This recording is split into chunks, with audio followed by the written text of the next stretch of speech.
Hello everyone and welcome to my Week 7 Philadelphia Eagles prediction. Last week, I needed to take a week off. Just like the Eagles, take a bye week, think about things, go through, our lives, just thinking about how subpar these Eagles have been playing the first 6 weeks of the season. And the Eagles organization was thinking the same thing too. Why are we losing these games? And let's look at the scapegoat, Juan Castillo. Juan Castillo's out. Todd Bowles is the new defensive coordinator. And that's the way it is.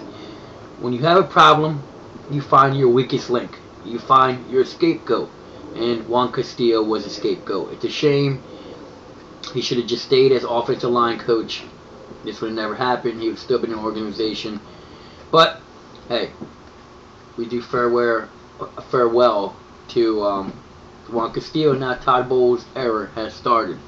We've been looking for our Jim Johnson since he, passed away from cancer, and our defense hasn't been the same since our double heart monster Jim Johnson and Brian Dawkins left.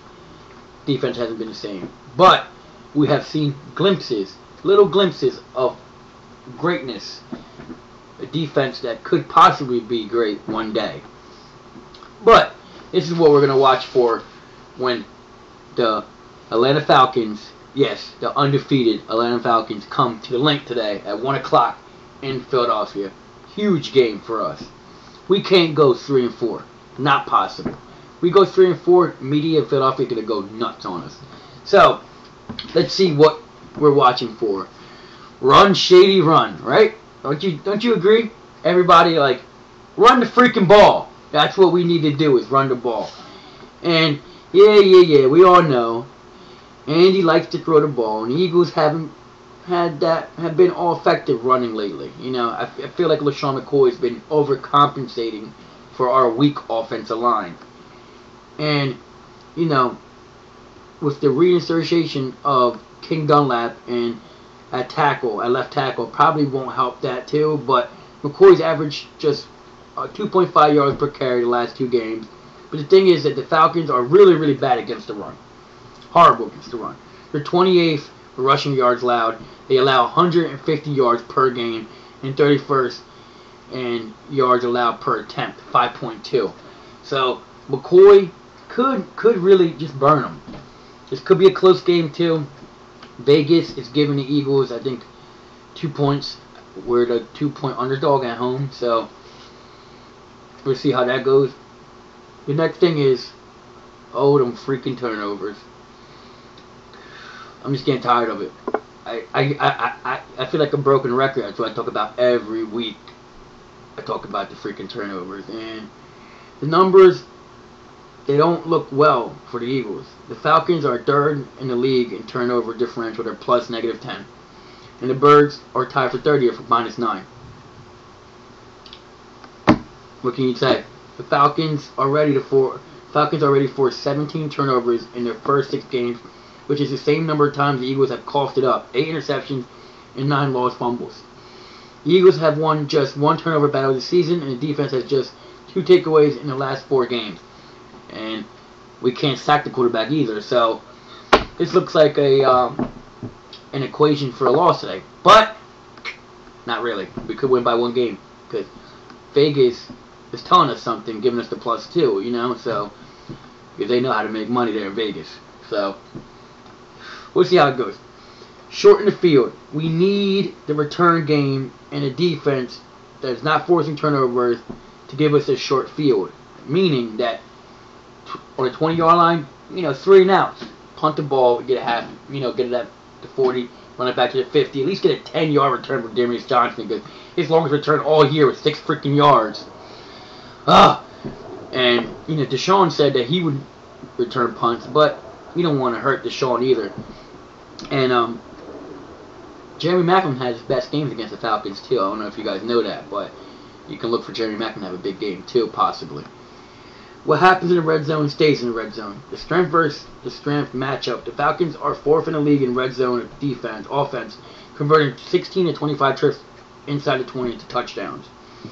The Eagles' defense is ranked 3rd in red zone proficiency, allowing 7 TDs and just 20 inside the 20 challenges, 35%.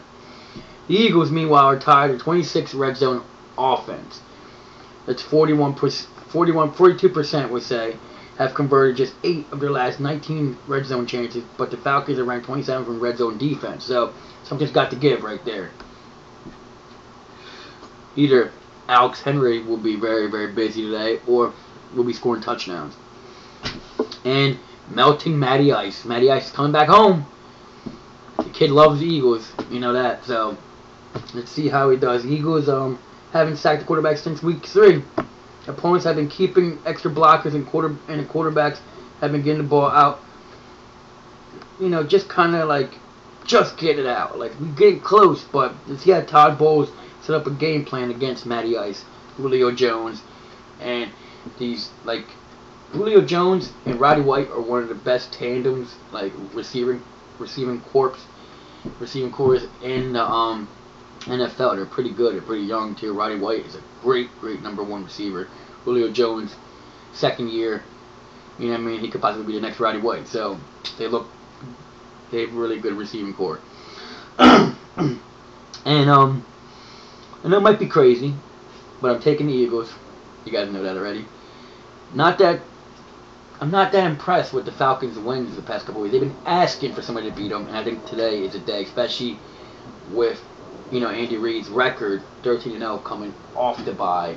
You know, things look pretty good. The hurricane coming and everything. You know, you might throw it out of sync, and then the Falcons could be leaving the linc at 6-1, and we could be leaving the linc at 4-3, going to New Orleans on Monday Night Football next week. So let's see how that goes. Another thing too, let's see. Eagles versus Falcons. The Eagles lost in Atlanta on September 18th, 2011, 35-31. Everybody saw that. We squandered a 4-quarter lead when Michael Vick got hurt. The Eagles lead the series 17-12-1. The Eagles are 7th in offense. Falcons are 13th. We're averaging 379 yards per game. They're averaging 361. Their defenses are kind of big differential. Like, they cause turnovers, but the Falcons defense is ranked 22nd, and ours is ranked 12th.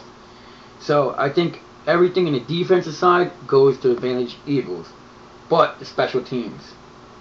In offense, everything goes to the Falcons, but the running back. Because at the age of 30, Michael Turner isn't the player he used to be. A 250-pound bowling ball, still a load to bring down, but he's averaging only 3.2 per yard carry in his first 10 attempts, but 7 on his attempts 11 through 20. So Turner clearly misses departed his fullback.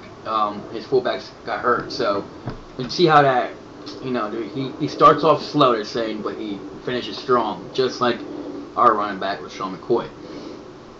Who's hot, who's not? Jeremy Maclin has 6 catches for 130 yards, including a 7-yard touchdown against the Lions. 7-yard, you know, we thought that locked the game up, but it didn't.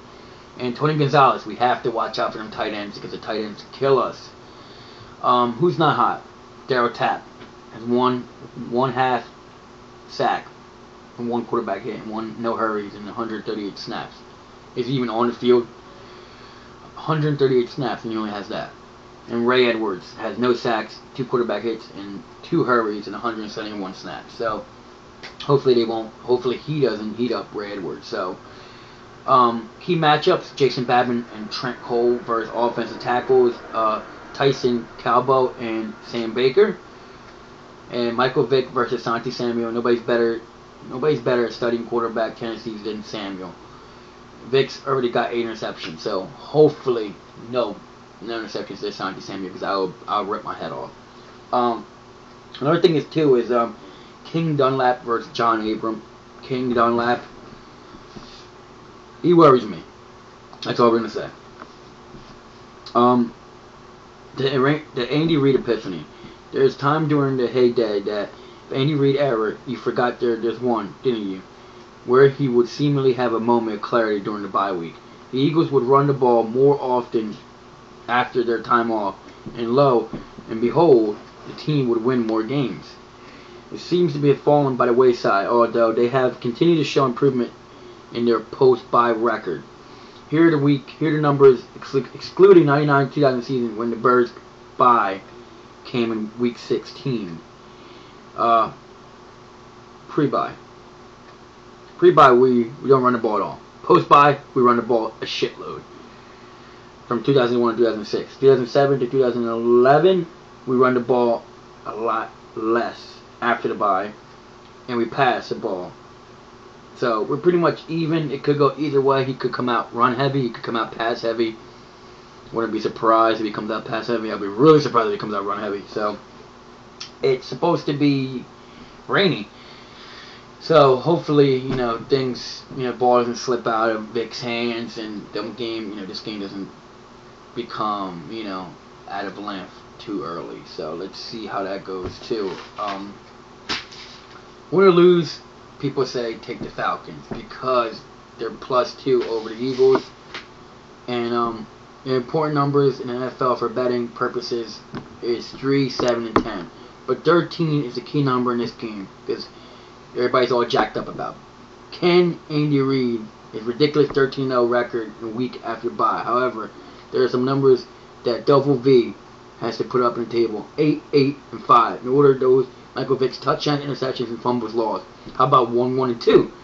The winning margins of the Eagles' 3 victories. And then the final number is 5 and 21. The Eagles have done what the Eagles have done against the spread against non-division opponents. Cover only 5 of 21. That's only 24%. Looking for the visiting Atlanta squad to stay within 2 points. Eagles win or lose. So right there, they show you that Vegas Falcons +2 over the Eagles. So I guess the Falcons are underdogs. I said that wrong. Sorry about that, guys. My prediction. For hearing all that, I don't even know what to predict now because you want to see maybe 27-25, but that would be a pretty weird score. I would say 23-21 Eagles. 23-21 Eagles. They're 2.5 point favorites. You can pick Vegas. Falcons win by ½ point. So that's what I'm getting. 23-21 Eagles. That's my prediction. Hey, I'm tired. I had a long week, and just hope the Eagles win. That's what I want the Eagles to win. This is a huge game. 1 o'clock at the linc before Hurricane Sandy comes and hits the town. Everybody's going crazy buying their water and gas for their generators and all that crap. So hopefully the hurricane is not as bad as the Eagles playing today. So hopefully it's good. Hopefully the hurricane just passes by, not bad, and then the Eagles win. And we're 4-3 going into New Orleans. So 1 o'clock, Falcons, Eagles. Let's go. 23-21, baby. With Sean McCoy, Jeremy Maclin, big game today. That's what we need.